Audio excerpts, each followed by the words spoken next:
आपण पाहत आहात आपल्या हक्काचे प्रतिध्वनी न्यूज। मालगावच्या खेळाच्या मैदानावर खाजगी अकॅडमीचा डाव हाणून पाडला, ग्रामसभेत ठराव मंजूर। मिरज वार्ताहर कळवतात की मालगावसाठी राखीव असलेल्या सार्वजनिक खेळाच्या मैदानावर खाजगी क्रिकेट अकॅडमी उभारण्याचा प्रयत्न ग्रामस्थांनी हाणून पाडला। शैक्षणिक मंडळाच्या चेअरमन यांनी कोणतीही शासकीय अथवा ग्रामपंचायतीची परवानगी न घेता मैदानाची जागा खाजगी अकॅडमीला देऊन तेथे क्रिकेट मैदान उभारण्याचे काम सुरू केल्याचा आरोप ग्रामस्थांनी केला आहे।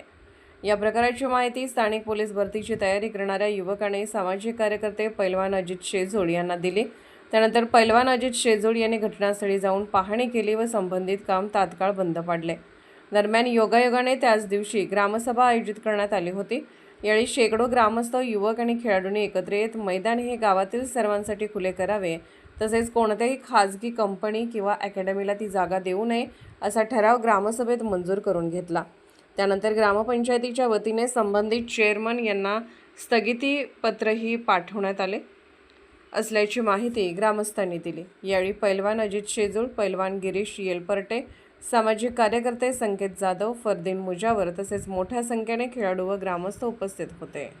मी अजित अशोक शेजूळ, राहणार मालगाव। आज मालगाव SMS स्कूल या ठिकाणी ग्राउंड जे भरतीच्या पोरांचं ग्राउंड आहे, शाळेच्या विद्यार्थ्यांचं ग्राउंड आहे, ते ग्राउंड पुण्यातील एका खाजगी कंपनीला देऊन भाडे तत्वावरती खाजगी कंपनीला दिले आणि त्या भाड्याच्या पैशासाठी आज मालगावमधल्या संपूर्ण युवा पिढीचं एक मोठं नुकसान होत आहे।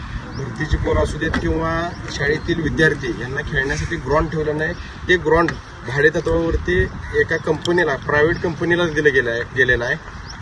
आमच्या गावातील 250 ते 300 मुलं आज भरतीचं प्रॅक्टिस करतात। आज 100 मीटरचा ग्राउंड, 100 मीटरचा ट्रॅक राहिला नाही। इथं 2.5 एकर जमीन भाडे तत्वावरती दिल्या। ही सर्व मुलं भरती करणारी मुलं आहेत, त्या मुलांचं नुकसान होत आहे। ह्या मुलांसाठी आज आम्ही ग्राउंडवरती उतरलो आहे। हे काम आम्ही होऊ देणार नाही। ज्या लोकांनी हे ग्राउंड उकरले त्यांनी हे व्यवस्थित करून द्यावं, एवढी आमची सर्व युवा पिढीकडून। आपण पाहत आहात प्रतिध्वनी चॅनल। अशाच बातम्या पाहण्यासाठी आमच्या चॅनलला सबस्क्राइब करा आणि बेल आयकॉनवर क्लिक करा।